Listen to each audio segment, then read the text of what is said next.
Hello everyone, this is Pure Entertainment and we are back again, and we're now going to talk about Black Widow.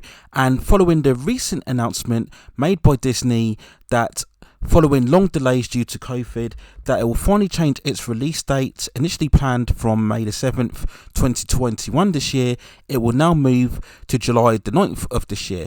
Also, more significantly, is that it will finally be released simultaneously both on theatres and also on the Disney Plus streaming platform with the additional premium price of $30. Now, if you remember, this was the similar release that they adopted both for Mulan earlier on this year and also recently for Raya and the Last Dragon. So just quick thoughts on it. I suppose in the end, when we look at it, something had to give. If you remember, Black Widow was meant to come out last year, May the 7th 2020. So we've seen so many delays in terms of Black Widow. Of course, this follows a lot of big event films. So if we look at No Time to Die, the latest James Bond, Fast Furious 9 as well, and most recently, of course, the likes of the Batman as well. So this is a long list of films that was delayed due to COVID, but Black Widow, of course, was the first big major release of going forward for last year, and they kept delaying it, and we also, of course, we saw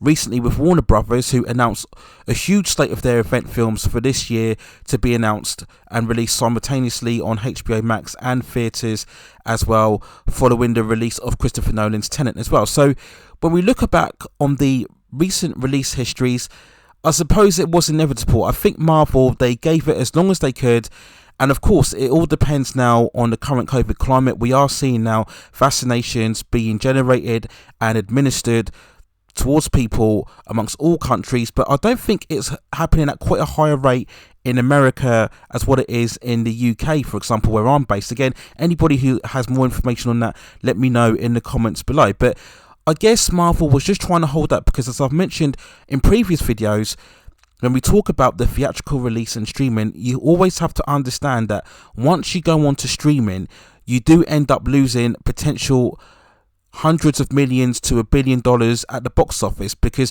for all the subscriber base and all the trending topics online, you don't profit, you don't gain the same amount of financial gain as what you do on theatrical release. That's why I could understand why we are seeing so many event films really being held off until the last minute to see if it is actually viable that we will see theatres being reopened again. I do know in some smaller capacity they have started opening again in small parts of America, but not on the large scale that what the studios would like in order to maximize the profits from this movie. So I was quietly hoping that they would hold their guns with Black Widow and just see how it goes, but I think they must have obviously had some information from various governments and intel basically indicating that we won't see theatres opening in the massive full capacity by the time of the initial release of May the 7th. So they've pushed it back to July the 9th.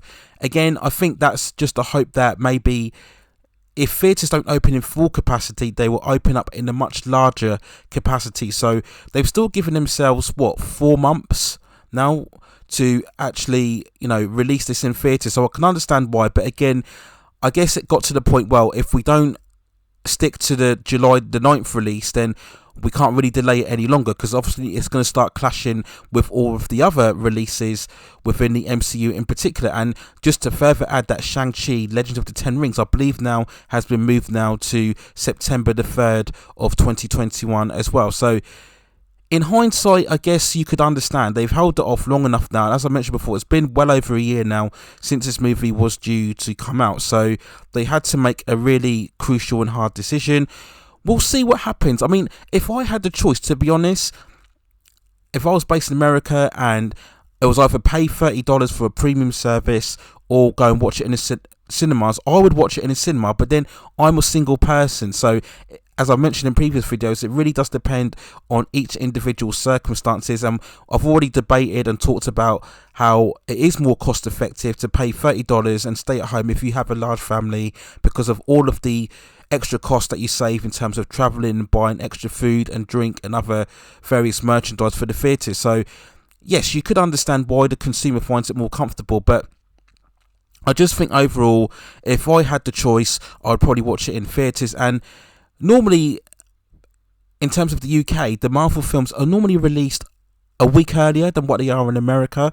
So, like we recently had with Wonder Woman 84, right? I saw that at cinemas a week before it was released in America. So I imagine we'll get the same release schedule here, and if so, then of course I will watch it in the cinema prior to a week before it releases in America. And I think a lot of people will do that as well if they share the same release schedule in terms of internationally as well.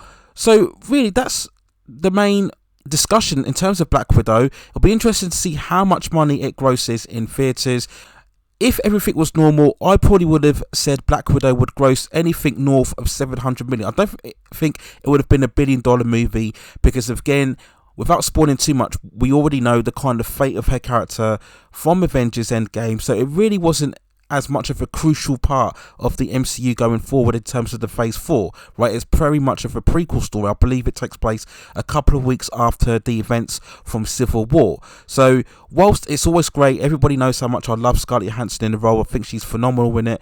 This is of course a movie that was well overdue. We should have seen this movie round about 2014, just after Captain America Winter Soldier, and when Scarlett Johansson had a big box office hit with Lucy as well. That's when we really should have seen this movie come out in the long run, but they've decided to go with it for July the 9th, so it may be subject to change. Of course, we never know what happens.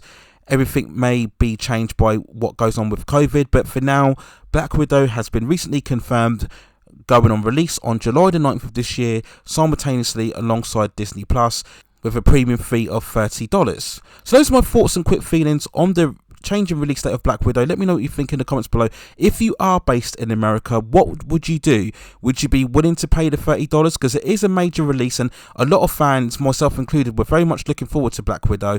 So would you pay $30 for the Disney Plus premium fee, or would you be willing to go to theatre if one located near you is open, especially now that we are seeing more vaccinations released? So would you feel more safer going ahead for that more theatrical experience, or are you now more accustomed now to viewing content on streaming platform and be more than happy to pay the $30 additional fee to watch it in the comfort of your home? So those are my thoughts and feelings. Let me know what you think in the comments below. If there are any other updates regarding Black Widow or any other MCU movie in terms of its streaming release and theatrical release, then I will let you know and give you my quick thoughts on that as well. But that's it for now. Take care of yourselves, stay at safe distances, and I will see you very, very soon.